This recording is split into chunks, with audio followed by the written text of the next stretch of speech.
Le parcours pédagogique du sol à l'envol est un parcours qui a été créé par la compagnie Artrac. C'est un parcours qui s'étale sur 5 mois avec 3 étapes. La première, elle a eu lieu du 22 au 26 octobre au FLO, qui est le centre euro-régional des cultures urbaines à Lille. Il est à destination de 40 jeunes issus de 5 structures différentes.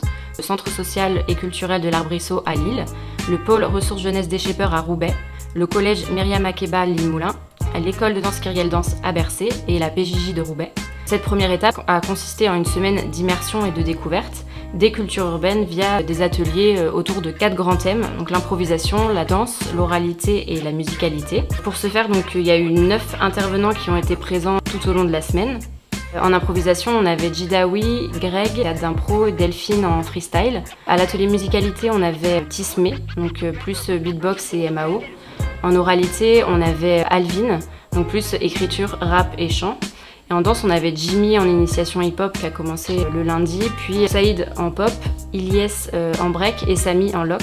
L'enjeu de cette première étape est de développer les valeurs sociales donc des cultures urbaines à travers ce projet.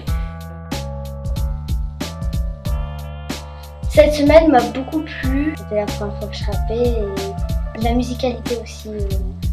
C'était la première fois. Ça m'a beaucoup plu et j'ai appris plein de choses. Comme avant je savais pas rapper et maintenant je sais comment faire, même le beatbox. Avant pour moi c'était inconnu, jamais j'aurais compris comment on faisait et tout. Plein de choses comme ça, même de l'impro, comment se concentrer et tout. On a beaucoup appris. Tout ce qui est beatbox j'en avais jamais fait. Improvisation pareil. Et c'était ce qui me faisait le plus peur. Et du coup ça va mieux maintenant. Moi c'est rap et musicalité, j'avais jamais fait. Et je me posais toujours la question de savoir comment ils font et tout ça. Et aussi, surtout, pour bien apprendre à se caler sur la musique quand on danse, etc. C'était trop bien déjà. Et j'ai appris comme le rap, la musicalité, l'improvisation. J'ai appris beaucoup de choses, surtout tout ce qui est dans musicalité, rap, savoir le rythme. Ça m'a vraiment plu. J'ai appris à me poser sur un son. Parce que quand je fais des battles, je vais trop vite, en fait, j'écoute pas forcément les sons. Moi aussi, c'est pas la même. J'ai passé une bonne semaine. J'ai trouvé qu'il y avait beaucoup d'énergie autour de nous, qu'il y avait beaucoup d'émotions qui étaient partagées avec les jeunes. L'improvisation. Je pense que j'ai bien aimé l'oralité. Déjà j'ai préféré la danse parce que je suis une danseuse.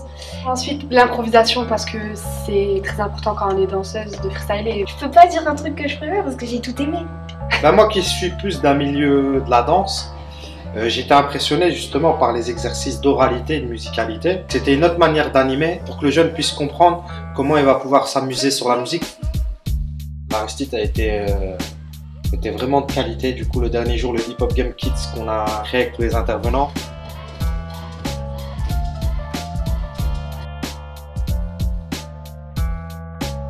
Incroyable. Partage. Magique. Génial.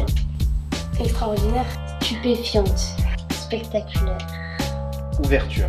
Donc les 2 prochaines étapes auront lieu bientôt. Donc la deuxième aura lieu au Hip Hop Games Concept au Grand Sud le 24 novembre. Et donc là les jeunes seront plus sollicités d'un point de vue bénévole, donc s'engager sur un événement et participer à l'organisation.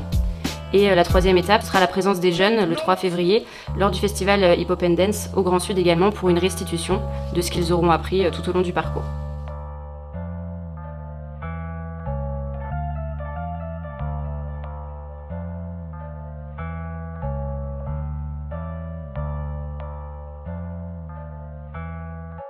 Take note.